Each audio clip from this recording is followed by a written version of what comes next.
Mas-mas, mbak-mbak yang saya hormati, selamat pagi, salam sejahtera. Pada kesempatan kali ini kita lanjutkan ya kuliah kita terkait dengan evaluasi program pendidikan, khususnya pendidikan matematika. Nah, seperti di silabus, pada pagi ini kita coba diskusikan mengenai desain penelitian.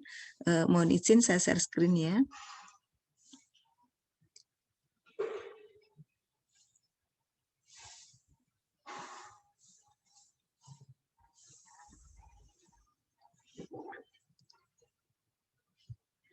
Nah, ini kita coba diskusikan mengenai merancang evaluasi program pendidikan. Nah, kalau sumbernya, buku sumbernya dari bukunya Bu Heri Retnawati dan Bu Indang Mulyati Ningsih.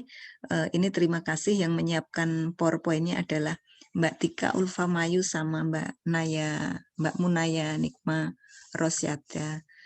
Kemudian untuk yang didiskusikan, nah sebenarnya kalau merancang atau mendesain evaluasi program itu ada banyak. Jadi mulai dari judul dan latar belakangnya, rumusan masalah, kemudian kajian pustaka sampai metode. Tetapi pada pagi ini, nah kita akan diskusikan kaitannya dengan judul dan latar belakang, kemudian rumusan masalah.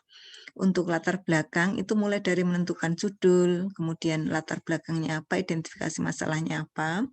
Kemudian untuk bagian kedua nanti kita pisah-pisah rumusan masalah sendiri, kemudian tujuan evaluasi atau tujuan penelitian evaluasi dan manfaat evaluasi. Kemudian sebenarnya ya mas-mas mbak-mbak gitu ya, kalau kita mempunyai atau mau mendesain suatu penelitian evaluasi, judul itu sebenarnya bisa diambil dari programnya sendiri. Kalau kemarin misalnya Mbak mau mengevaluasi misalnya program kegiatan pemuda kaitannya dengan pasar hari Ahad, nah itu program kebijakan apa, nah disesuaikan saja namanya itu sesuai dengan programnya. Sebagai contoh misalnya mau mengetahui kebijakan pendidikan di sekolah, nah kemudian evaluasi kebijakan pendidikan titik-titik. Nah, itu sudah menjadi judul. Nah, itu sebenarnya mudah sekali karena untuk evaluasi program ya kontennya memang benar-benar programnya sendiri sehingga fokusnya adalah programnya sendiri sehingga bisa diberikan judul dan dipoles.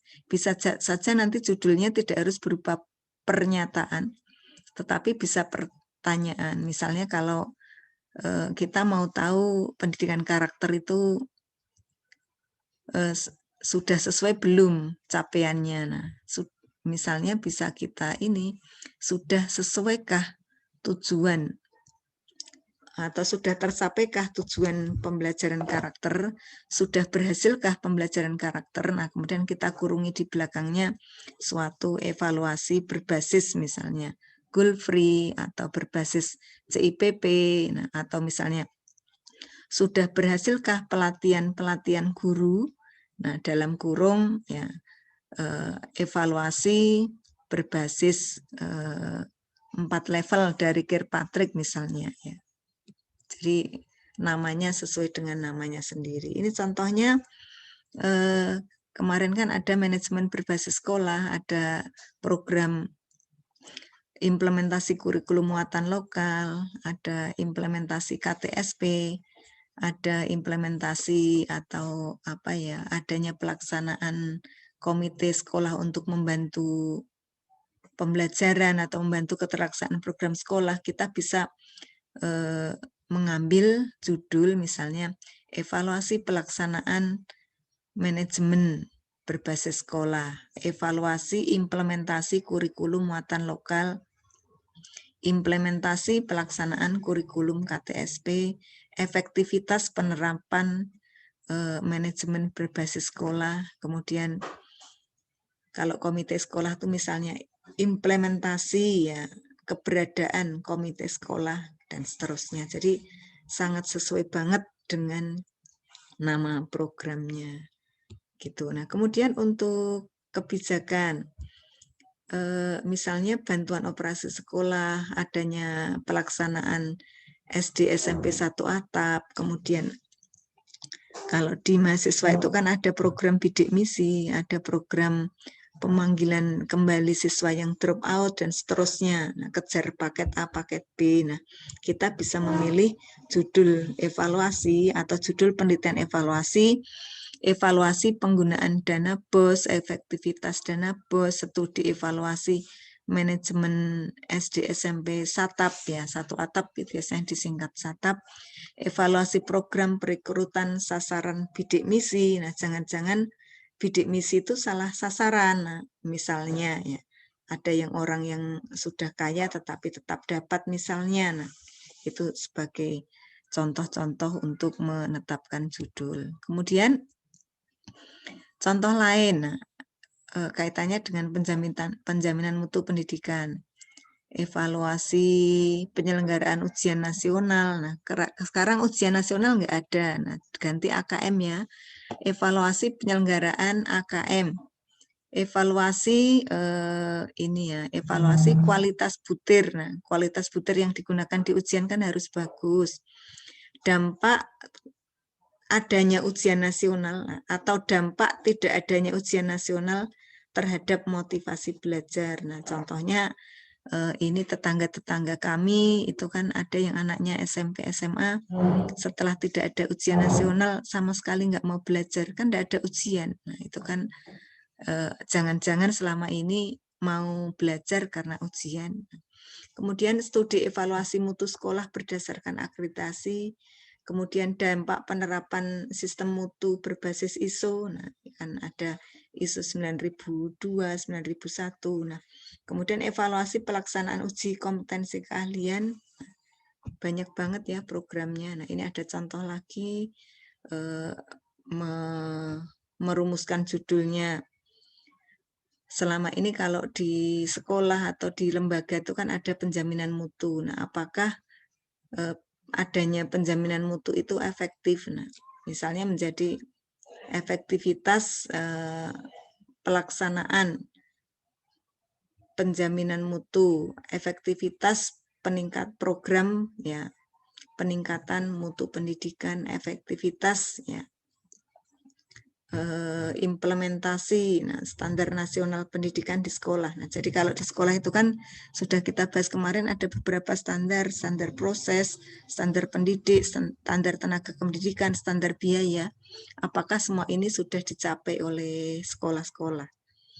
Evaluasi pelaksanaan program PLPG, studi kelayakan PPG, dan seterusnya. Kalau terkait dengan pelayanan pendidikan kesiapan kerja, nah kemitraan, life skill, dan seterusnya. Nah, ini bisa dirumuskan juga menjadi contoh-contoh yang banyak sekali ya. Ada contoh program lain, teaching factory gitu ya. Jadi kalau di SMK itu ada magang. Nah, magangnya itu sering disebut itu ya, program magang. Nah, sebelum magang itu teaching factory. Jadi apakah sumber daya manusia yang disiapkan oleh SMK itu sesuai dengan kebutuhan industri. Nah, agar sesuai itu dilatih keterampilannya sesuai dengan industri. Contohnya ketika di SMK itu untuk SMK otomotif ya. Kalau di bengkel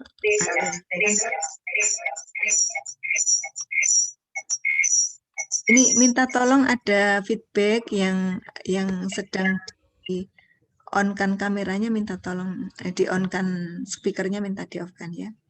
Nah, kemudian balik lagi ke teaching factory. Nah, kadang-kadang sekolah itu kan tidak memiliki, misalnya kalau sekarang itu kan zamannya sepeda motor matic. Sementara di sekolah itu kan tidak punya motor matic untuk praktikum, sehingga pada proses praktikum itu ya bekerja sama dengan pabrik, nah untuk melatihkan kemampuan gimana motor matic sekarang itu ya dipelajari, nyervisnya seperti apa dan seterusnya. Nah, itu terkait dengan ini teaching factory dan seterusnya. Banyak sekali ya judul-judul, inovasi karya mahasiswa, efektivitas media pembelajaran, dan seterusnya. Nah, evaluasi kepameran karya teknologi mahasiswa. Nah, ternyata karya teknologi mahasiswa juga luar biasa ya.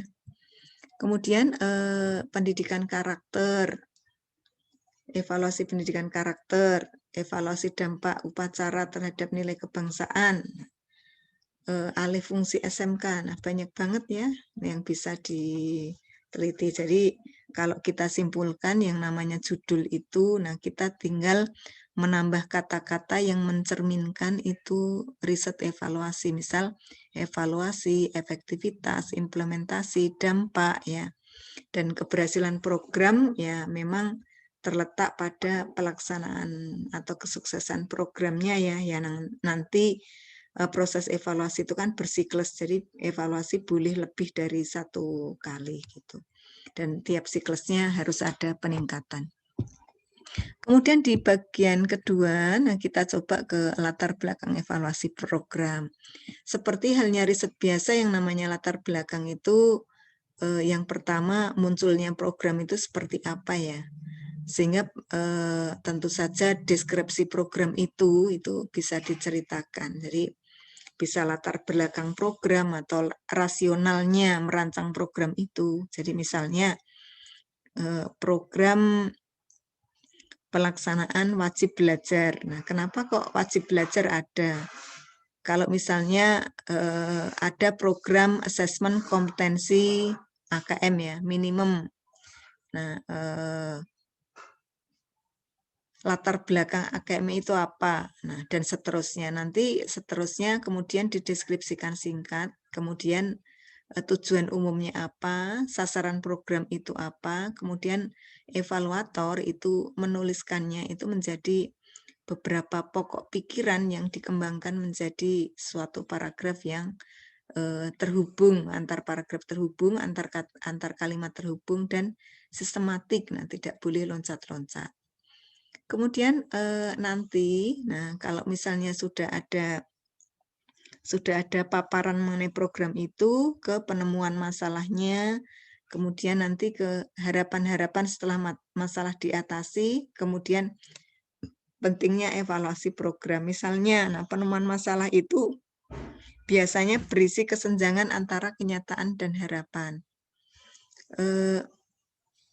Kenyataannya apa, harapannya apa. Sebagai contoh, nah ketika pelaksanaan wajib belajar 9 tahun, semua siswa yang berumur 7 tahun sampai 15 tahun itu kan harus ikut itu ya wajib belajar. Nah, tetapi tidak semua siswa ternyata atau tidak semua anggota masyarakat yang berumur itu sekolah misalnya. Nah, itu kan berarti ditemukan masalah. Harapannya setelah selesai atau setelah evaluasi dilakukan itu kan nanti semua sekolah. Sehingga nanti kesenjangannya itu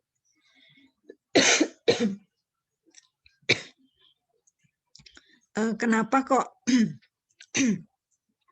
kenapa tadi evaluasi dilakukan itu agar semua sekolah, nah harapannya setelah selesai evaluasi semua sekolah dan semua ya angka partisipasi keikutsertaan wajib belajar menjadi naik dan semua anggota masyarakat yang berumur itu semua berpartisipasi. Nah, harapannya demikian ya gitu. Kemudian contoh kerangka latar belakang. Ini evaluasi pelatihan life skill bagi remaja putus sekolah di Sanggar Kegiatan Belajar. Contohnya misalnya gini, banyak kan misalnya siswa SMA tidak melanjutkan, nah, kemudian nanti sama pemerintah atau sama ini pengelola Sanggar Kegiatan Belajar dikumpulkan, kemudian dilatih, misalnya dilatih jualan online, dilatih membuat karya-karya kerajinan, kemudian nanti dipasarkan. Jadi di sini dari evaluasi program ini, nah kemudian nanti dikaji ya. Misalnya kerangkanya remaja putus sekolah memerlukan bekal keterampilan, kemudian SKB itu berkewajiban membina anak usia sekolah, salah satu SKB-nya itu life skill. Nah, kemudian pelatihan ini berisi kegiatan ini. Nah, kemudian efektivitas itu perlu dievaluasi karena ini. Kemudian hasil evaluasi yang diharapkan dapat memberikan umpan balik gitu. Nah, jadi dari sini sudah bisa dirumuskan atau diceritakan introduction ya, latar belakang dari masalah penelitian gitu. Kita juga bisa mengambil contoh di pendidikan matematika misalnya. Nah, evaluasi program pelatihan guru misalnya juga evaluasi pelatihan guru matematika, evaluasi pemanfaatan bahan ajar bilingual dan seterusnya. Nah, khususnya untuk pembelajaran matematika. Jadi banyak hal bisa dievaluasi dan kerangka latar belakangnya itu bisa dicari. Kemudian contoh lain, studi eksploratif pelaksanaan pendidikan karakter di SMA. Misalnya, pemerintah mengambil kebijakan pendidikan karakter, usaha yang telah dilakukan oleh pemerintah, usaha yang telah dilakukan sekolah, terus kemudian kegiatan-kegiatan pendidikan karakter seperti apa, kemudian pentingnya agar pendidikan karakter ini sukses. Nah, kemudian di perlunya eksplorasi itu sebenarnya masalah apa yang terjadi. Jangan-jangan misalnya selama ini pendidikan karakter sudah dilatihkan tetapi karakter bukan menjadi lebih baik atau lebih meningkat, malah menurun misalnya adanya degradasi. Jadi seperti itu perlu diperbaiki mana yang salah gitu ya. Jadi di sini kaitannya dengan apa latar belakang itu intinya kita ya sebagai evaluator perlu menajamkan ya. Sebenarnya masalahnya itu apa, kenapa penting diteliti. Nah, sebenarnya itu saja gitu. Itu untuk bagian pendahuluannya. Kemudian kalau bagian dari identifikasi masalah, kita mengintisarikan masalah-masalah yang dipaparkan. Misalnya ya, selama ini karakter dilakukan namun belum adanya belum adanya peningkatan, namun malah justru terjadi degradasi. Poin kedua, perlunya masukan dan seterusnya. Jadi masalah-masalah itu bisa dibikin poin-poin, dan poin-poin itulah yang merupakan intisari identifikasi masalah. Gitu. Nah, kemudian kita juga cari penyebab-penyebab datangnya masalah itu dari mana, kemudian kemungkinan-kemungkinan untuk menyelesaikannya.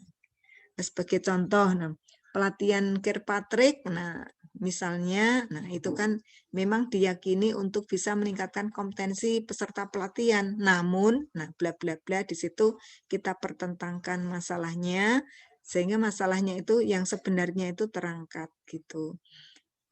Dan dari identifikasi masalah ini nanti, sebenarnya identifikasi masalah sama tujuan sama introduction ya, pendahuluan itu mirip, hanya identifikasi masalah itu poin-poinnya, sementara untuk introduction itu cerita lengkapnya begitu. Nah, kalau saya mudahnya itu bikin identifikasi masalah dulu. Jadi pointer-pointernya kita bikin dulu masalahnya.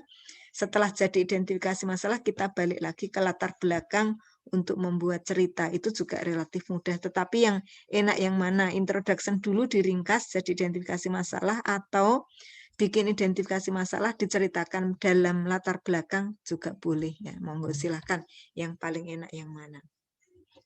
Ini contoh identifikasi masalah, pointer-pointernya. Banyak remaja putus sekolah, itu kan masalah.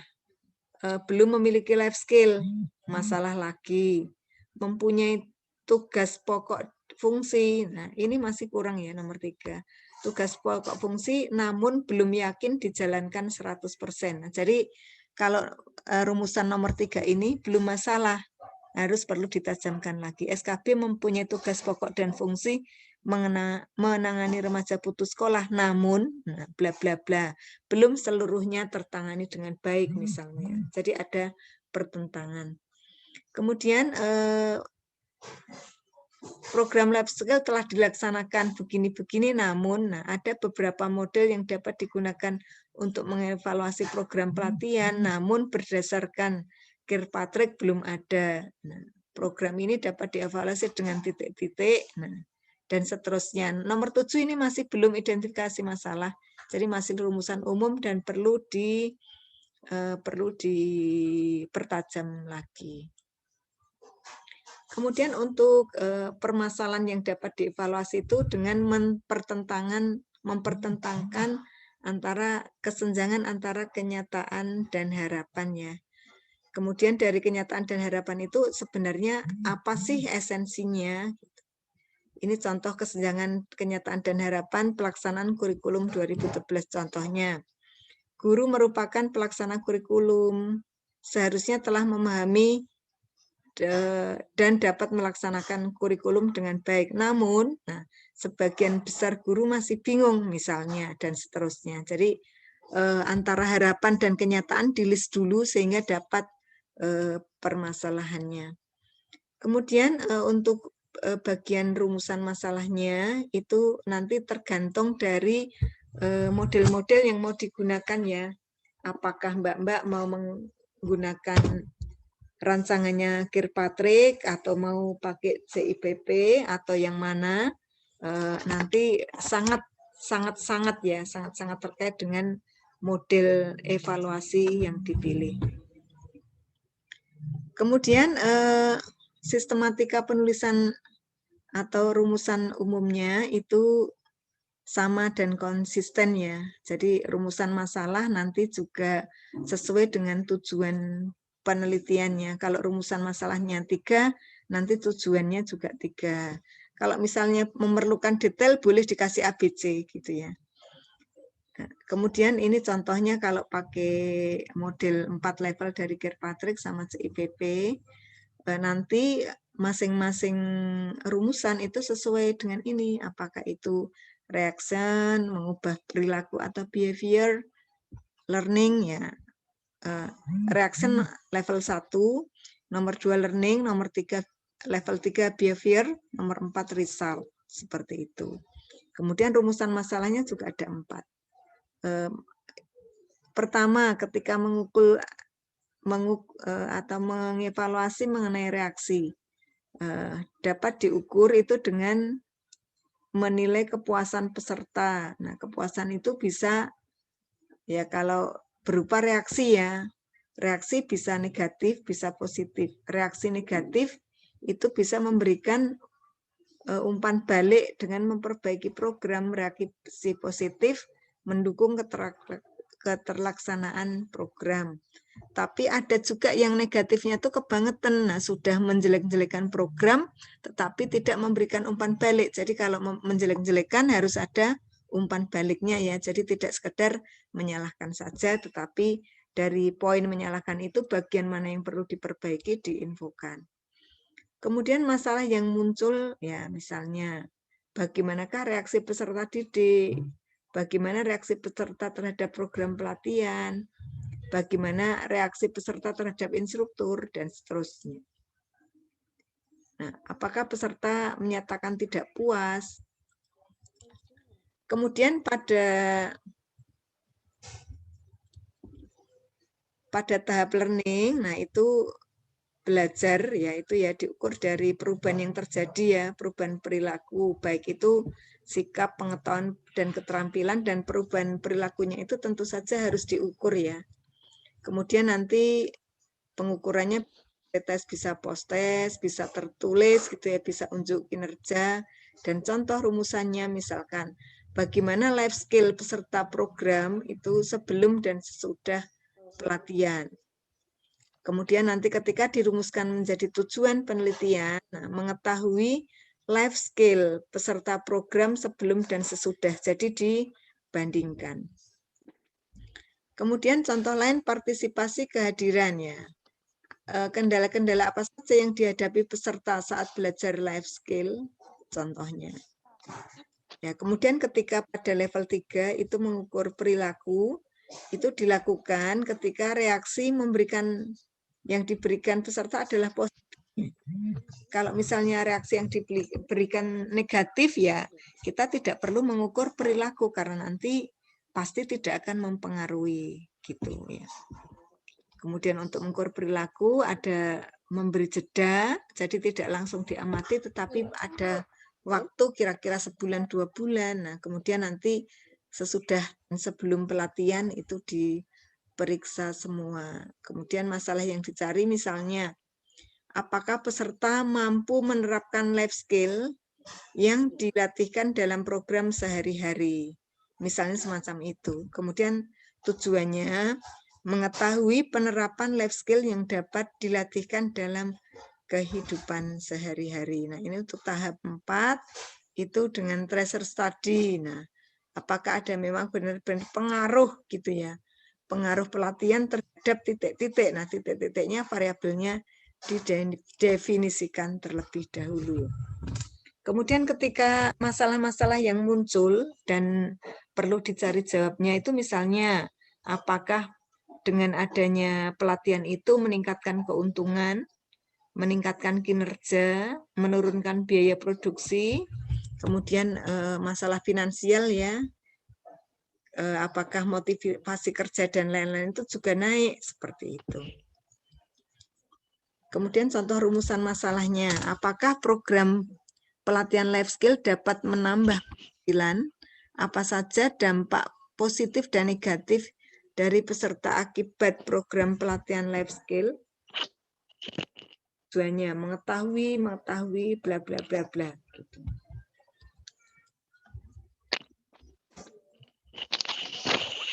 Kemudian yang terkait dengan konteks tentu saja ya sangat ini ya kalau pakai CIPP ya ini kalau pakai CIPP konteks input proses dan produk. Kemudian dari konteks, nah itu kita pakai analisis SWOT ya. Kemudian dari sumber SWOT itu kita membandingkan program yang dievaluasi dengan program yang lain yang sejenis. Ini contohnya dari visi, misi, sasaran dan prioritas. Itu kaitannya dengan potensi dan peluang. Kemudian rumusan masalah, hal apa saja yang melatar belakangi, apa saja tujuan program kemiliteran misalnya. Kalau ini contoh judulnya adalah evaluasi program pendidikan kemiliteran untuk membina karakter kebangsaan siswa SMA. Sampai sini ada yang perlu didiskusikan?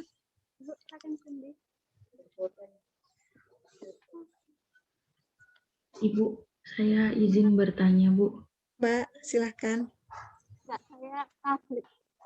Nah, tadi kan di slide-slide sebelumnya itu, kalau kita mau merumuskan masalah, itu kita kan menggunakan metode-metode yang kita sudah tentukan. Misalnya kita menggunakan metode CIPP, berarti di situ nanti kan kita mengupas konteks, input, proses, dan produk. Kemudian tadi ada juga yang saya baca di PPT, itu judulnya tentang efektivitas. Nah, saya ingin bertanya, pengolahan data atau analisis data yang digunakan pada saat kita penelitian evaluasi ini, apakah selalu berbentuk analisis atau kualitatif atau dia bisa berbentuk eksperimen, karena tadi terlihat ada judulnya efektivitas, atau dia hanya mengikuti metode dan model dari jenis evaluasi yang kita pilih, Bu. Seperti itu kurang lebih. Terima kasih ya Mbak Eka, pertanyaannya menarik sekali. Nah, tapi sabar ya. Nah, kita ke bab selanjutnya ya. Jadi ini kita masih desain. Jadi kalau yang kita bahas pada pagi ini kan baru merancang itu baru di latar belakang sama tujuan, gitu ya. Nanti sabar. Ke depan masih ada daftar kajian pustaka atau referensi. Setelah referensi mengenai metode yang ditanyakan Mbak Eka, insya Allah terjawab. Kuantitatif, kualitatif, kemudian desainnya seperti apa, boleh. Sabar ya. Terima kasih Mbak Eka. Iya Bu, saya benar-benar. Ada Bu, lagi sama-sama bertanya? mau bertanya.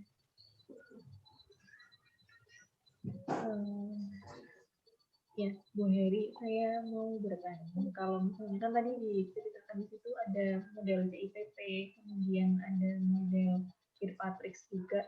Nah, itu dalam penelitiannya itu, apakah kita cukup fokus terhadap satu model aja atau bisa misalkan kita mengambil beberapa model seperti itu?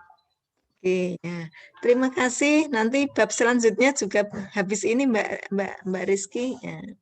Jadi gimana yang kita pilih apa? Jadi seperti apa? Tapi memang kalau tidak ada masalah kita tidak bisa memilih model. Makanya di alur pembelajaran kita pelajari dulu macam-macam jenis evaluasi. Setelah itu rumusan masalah, baru rumusan masalahnya seperti apa kita sesuaikan dengan model evaluasi yang kita gunakan gitu ya. Sabar ya. Insya Allah week 4 atau week 5 jawaban untuk Mbak Rizky.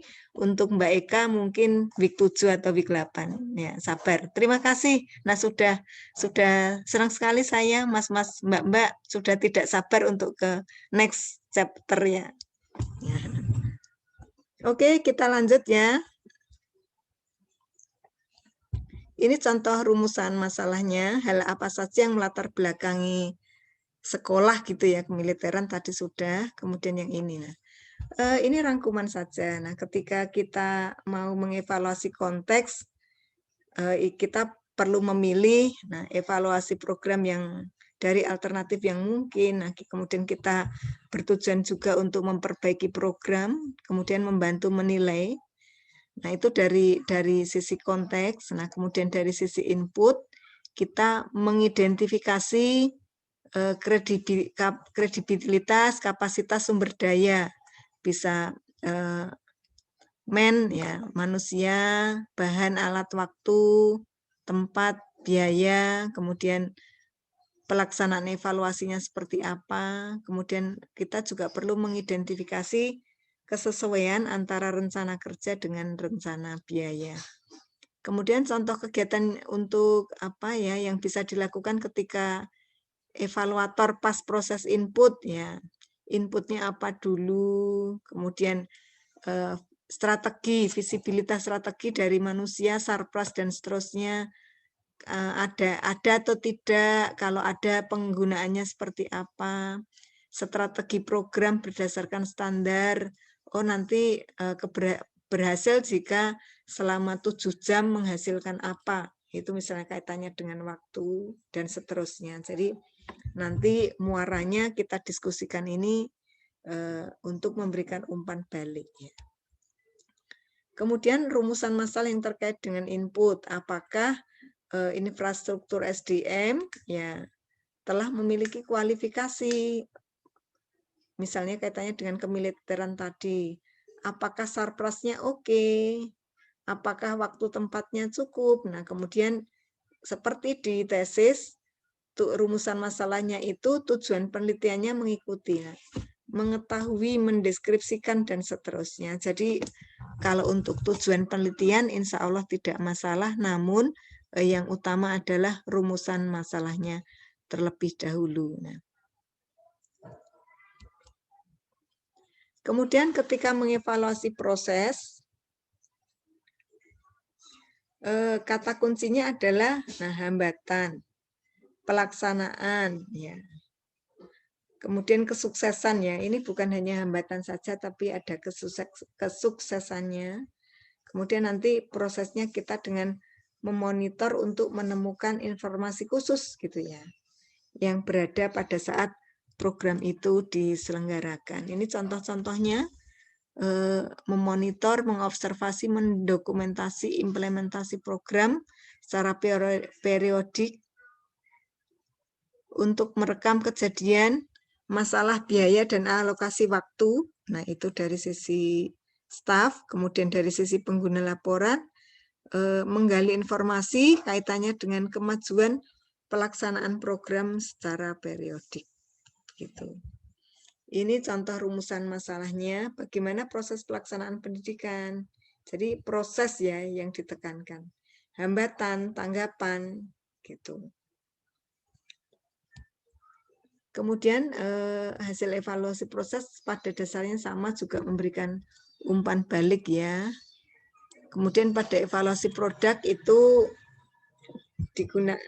evaluasi ini mengukur, menginterpretasikan dan memutuskan apakah semua ini, hasilnya itu benar-benar sesuai dengan kriteria yang diharapkan.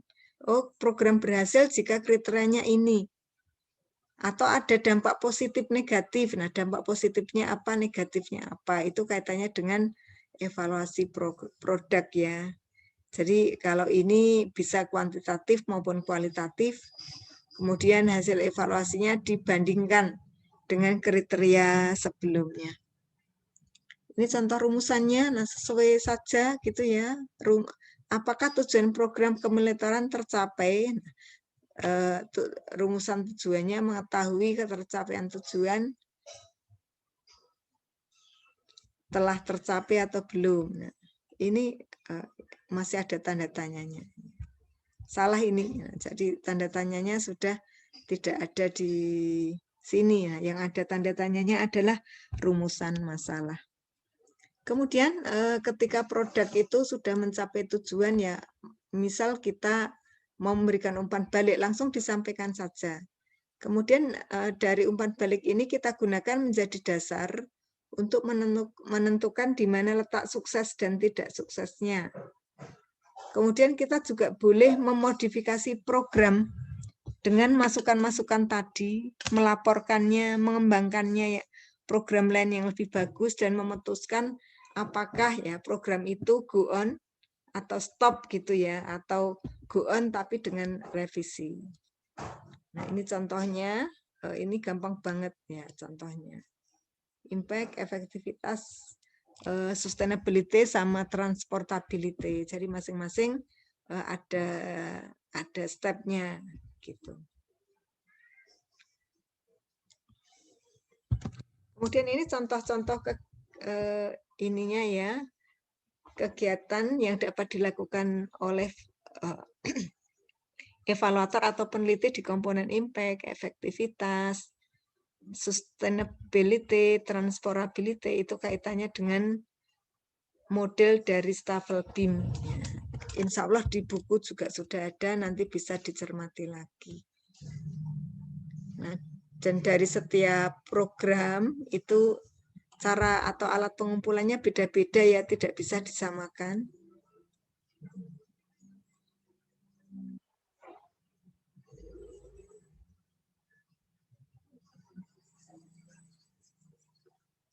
Kemudian ini masalah ini ya, masalah pengumpulan data. Nah, itu tidak semua cara itu dapat digunakan di semua program pelatihan. Nanti pas cara pengumpulan datanya juga kita bahas khusus. Gitu intinya. Nah, kemudian dari ini ya ada juga kaitannya dengan perilaku. Perilaku itu kan tidak semua bisa langsung diukur. Agar bisa diukur itu tentu saja ada indikator. Tapi sabar, nanti ada kita bahas khusus mengenai instrumen ya. Cara ngukurnya seperti apa kalau perilaku. Demikian pula keberhasilan dalam pembelajaran matematika susah lagi gitu ya. Karena perubahan perilaku karena belajar matematika tidak bisa terukur ya, Mbak Rizky Kilda ya. Oh nanti kalau habis belajar matematika bisa ini kan nggak kelihatan. Nanti kalau ditunjukkan semua nanti malah seperti tidak lazim ya. Siswa bisa menggambar titik-titik terus kemana-mana gambar gitu ya. Nah, jadi memang ada cara khusus untuk mengetahui masalah level belajar ini kaitannya dengan perilaku. Apakah memang semuanya itu memang bisa digunakan atau tidak? Nah, masih perlu ini lagi. Nah, kemudian untuk manfaat evaluasi nanti bisa diceritakan manfaatnya itu bisa teoritis, sumbangan hasil penelitian untuk pengembangan ilmu, dan praktisnya langsung ke yang berkaitan dengan evaluasi program yang biasanya ditulis dalam bentuk pernyataan. Kemudian sasaran utama pengguna itu disebut. Misal kalau guru itu harus begini, kalau orang tua harus begini. ini untuk sasaran itu paling tidak ada 3 tempat ya, atau tiga kategori. Nah, kategori pemilik program, pemiliknya siapa, peserta atau pengguna peserta program, yang ketiga adalah pengguna program. Stakeholder, ini salah, typo ini, bukan stakeholder ya, stakeholder ya, STAKE. Jadi kalau stakeholder itu pengguna, pesertanya, sama pemilik. Jadi 3 hal ini yang disasar oleh evaluator ketika pemanfaatan penelitian. Ini contohnya bisa dipelajari sendiri untuk kaitan manfaatnya. Itu aja. Terima kasih. Atau ada yang bisa yang mau bertanya terkait dengan ini? Masalah, kemudian identifikasi masalah, rumusan, sama tujuan.